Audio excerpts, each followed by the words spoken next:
Yep. Ooh, Young Jay was looking to wrap around. He's going to continue doing so. Clid is first, however, and he is going to get that flash twisted advance. There it is. W's going to land, but Clid is just dead. That is not the way you wanted to start the season. They do manage to get another kill also towards that top side of the map, and Kwangdong Freaks 2-0 before 3 minutes. Yeah, this is rough. I mean, Clid commits very heavily there, and twisted advance, you don't get to say, oops, never mind, I don't want to go there. You click it, you go, and you're under turret, and yeah. Yeah, they got both of Jun's summoners. I mean, they did get Jun summoners, but they didn't get Taeun, so he should be able to defend this push pretty easily. Heimer's going to come back here. Oh dear, Bulldog. This is one heck of a debut. Yeah. Airy start here, has a ghost. He didn't even use it to get that amazing set of picks, or rather poke, onto Zeka. So of course, still has good ghost. matchup for Taliyah. We do have to remember that, and Silas does tend to go down. DRX support player, and Beryl also was a pretty good Heimerdinger, so it does make some sense. Young Jay is flashing on Clid. He's like, I should have been the starting jungler, and he's going to pick up the solo kill. Yeah, storyline we didn't talk about too much, obviously, is Young Jay playing behind Clid on Gen G. But man, the thing I was going to say before just my point was proven, the point I was going to try to make is proven, is that we've talked a lot about this roster versus last year's roster, and it feels kind of unfair to do that sometimes. But man, Kwangdong Freaks was somewhat of a slow-to-act team last year a lot of the time, and not a very aggressive team in the early parts. You know, yeah. Once Dread left the team, it really felt like the tempo of the team slowed down a lot last year with Elim. But no, this first game, all action all the time, non-stop ganking, full pressure here. Young Jay is Zeka. I kind of like it, though, because you've got so many hijacked CC options, right? With the Enchanted Crystal Arrow as well as the Glacial Prison as Clid, looking for another opportunity here. Flash Twisted Advance to get on in. The arrow is going to sail by. Doesn't land there, as you can see, and Young Jay is going to try and return the favor. They dive forward. Bulldog holds his ground and just walks it off. I thought tonight we're going to have a good series. Like I was telling everyone, all right, this is a sleeper OP series, right? Like Kwangdong looks like it could be an amazing team, but let's wait and see. But I did not expect we were going to see this level of coordination. Taeun, he might just be dead. No, he's just going to have to use his flash. Oh, the flash forward from life. He's still got a couple of bullets, but he does find the last one. And now he's going to have to look for a way out because things are real dangerous.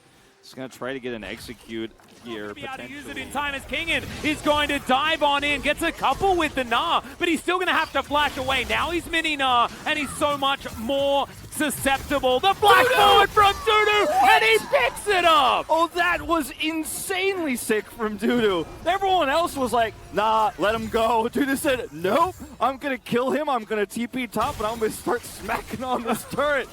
My name is Dudu, and I'm back, baby! To me, This is crazy we're watching, because this is right now essentially a stomp. One of the most one-sided games we've seen so far this season.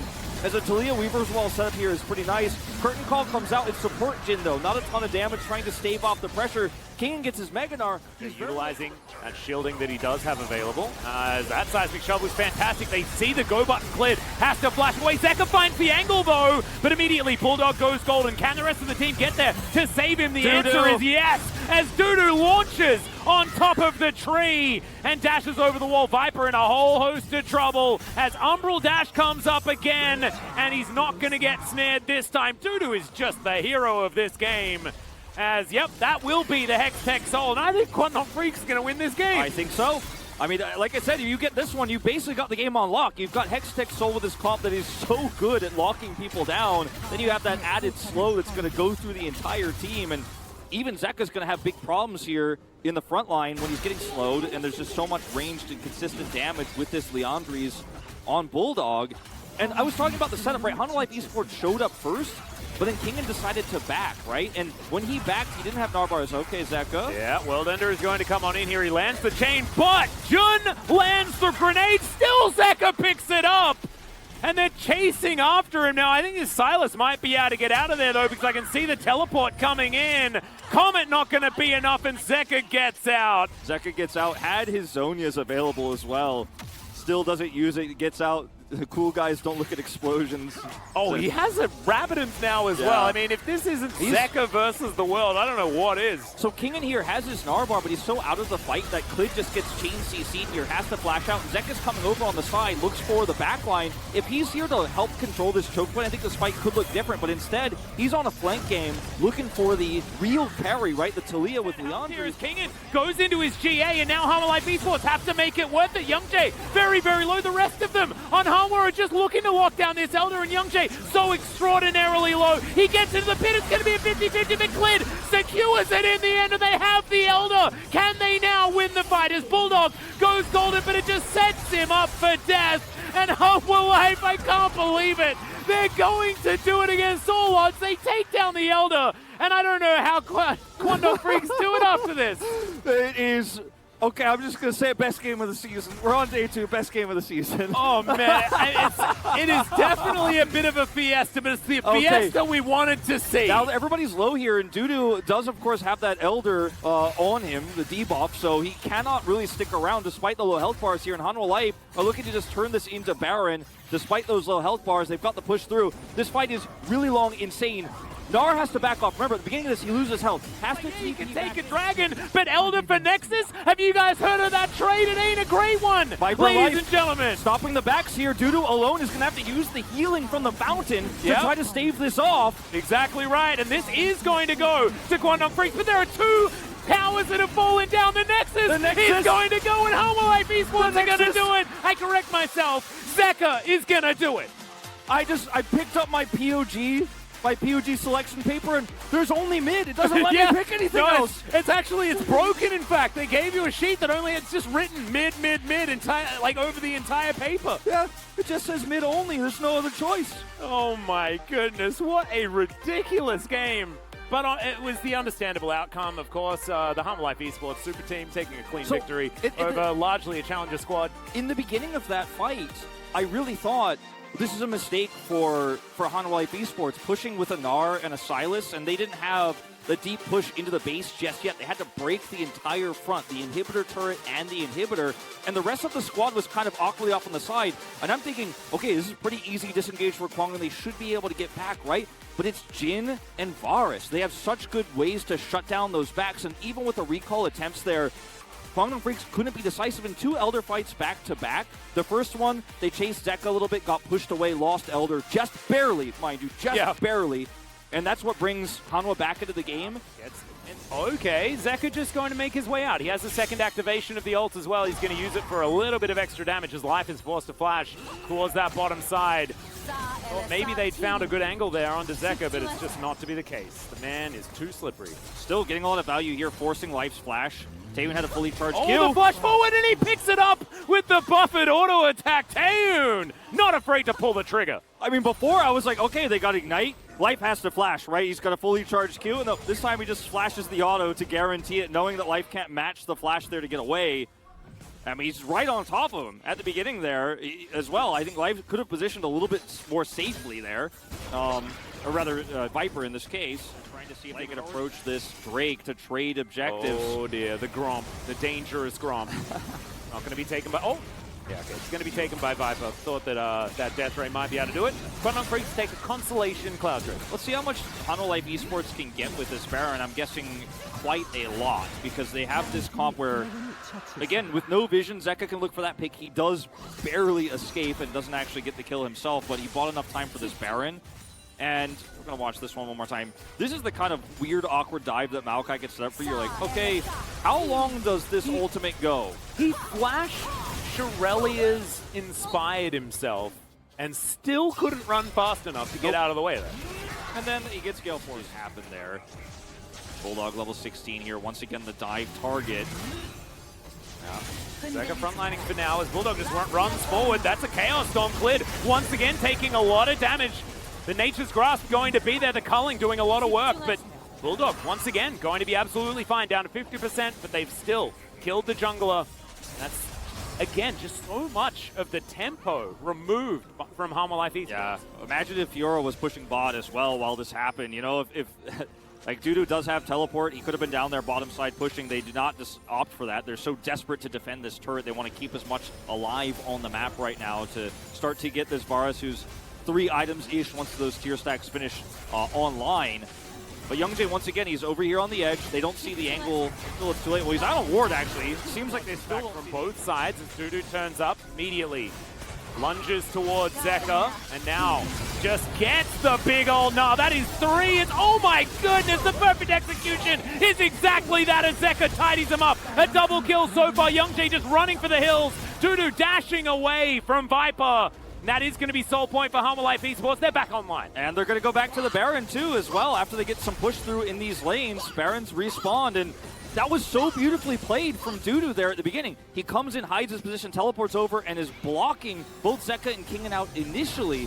But when Kingen decides that he's going to go in and engage, the tidal wave combo with the Gnar just wins the fight in a matter of seconds. I mean, in basically less than so many super minions, you just can't defend this as Quantum Freaks. They're trying their damage, so they got a Victor push. Yeah.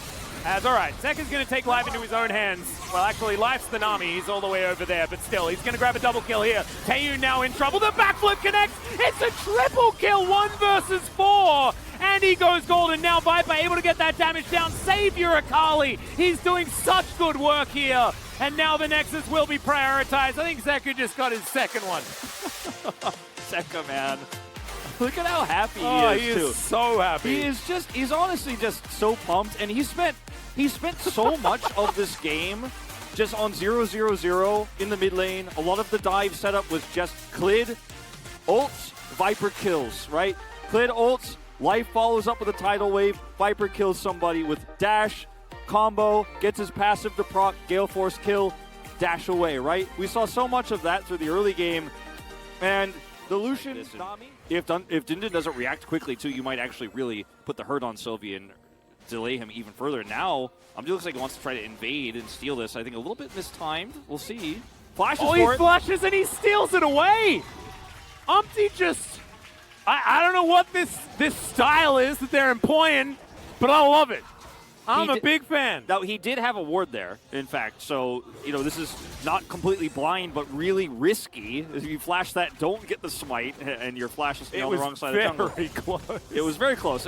Calculated. Well, I mean, he knew that play. I think he knew that Sylvie didn't have it, as now he's just... just walks past him menacingly. Still going to be able to get out of there and Nongshim. Oh, the reset of the Elder. That is not what you want to see. Henna down to 0 health. And Morgan might just win the game. Oh, no. Another Elder for Nexus. Trade intended. It's just a handbag on the fountain. He can't do anything about it. And it's also going to be Vital falling. It's a disaster entirely for this Nongshim roster as Morgan looks at his hands and wants to know what they're capable of. And it looks like killing a Nexus is one of them. Well, Morgan got bullied by a Renekton in the side lane all game long. The Fiora was put down. Sylvie was marking him. He could do very little until his best friend, the Elder Drake, spawns, and Morgan says, that's my bro Elder. That's what Fred Brion's looking for. Elder's going to keep them occupied. I'm going to end the game. And I put my X in the Morgan column for POG because with that push, he won them the game. Henna, he dies on Baron, right? It looks like, okay, Nongshim are going to be able to group up for this Elder. They kind of drop the ball, lose control of Baron, which gives a little bit of extra pushing power to this Fiora. Taking the second Drake off the game, a Drake advantage now for the scaling comp. Well, Sylvie puts down a control ward. Let's see what, oh, he just steals it. Oh, that was really cute. Look at Umpty, a little bit of a fist bump there as well. He's feeling himself. They're unable to get some kills. However, they can get the smites on the Drakes. Some extra tenacity. Not exactly going to be super valuable. I guess if you get caught in the gravity field or Sylvie comes and stuns you or something like that, you're going to be feeling a little bit better about it. Can't kill the champions, but certainly kill the objectives. Precisely. Sometimes that's what you need. Yeah. How did they win, Wolf? How did they win? Yeah, they kill the Nexus. They kill the Nexus. Precisely. They've lost Dindin though. They don't have their big tank, and Sylvie this time isn't going to survive. Morgan taking matters into his own hands. He culls the Meek this time around as Vital. He can't do anything. It's an ace for Bro. And they'll look to take down this inner turret as well. And finally, Brett, bro, are online here. Breon taking several kills here. The whole ace going split across the team. Henna grabs 3, and 2 go over to Morgan. And so much of this fight is Vital saying, no, I'm going to turn this, I'm going to turn this. Dundun doing his job in the front line, but once he's down, there's a bit of a split call here. Vital wants to try to push this down, take out Umpty. Morgan's low, and then the turn in the end. An ult has been used here by Vital. Vital's I think on full health. Bro are just trying to time it out, I guess, as now Morgan's been caught on the backside of the fight. The Heartbreaker comes through just to close the distance, but it doesn't quite work, as now the Realm Warp to try and defend Sylvie is caught with his pants down, and now Dundun as well is collapsed on by Bro. A teleport to try and stop this as Umpty's found it one more time, and you may not think that it's the peak way of playing League of Legends. However, look at how Bro do it. It's gorgeous, and it's a quadra kill to finish it off for Karis in that mid lane. Another ace for Bro, and they'll walk it down the bottom lane. You know that quote, like, you may not like it, but this is peak League of Legends. You may like it, but also, this is peak Fred and Breon. and I say Fred and Breon because they were like this last year especially. It really feels like nothing's changed, does it? It really doesn't feel like anything has changed. And this game was, as Valdez said about the last game, a game of who makes the least mistakes. And Gnome Sim, they over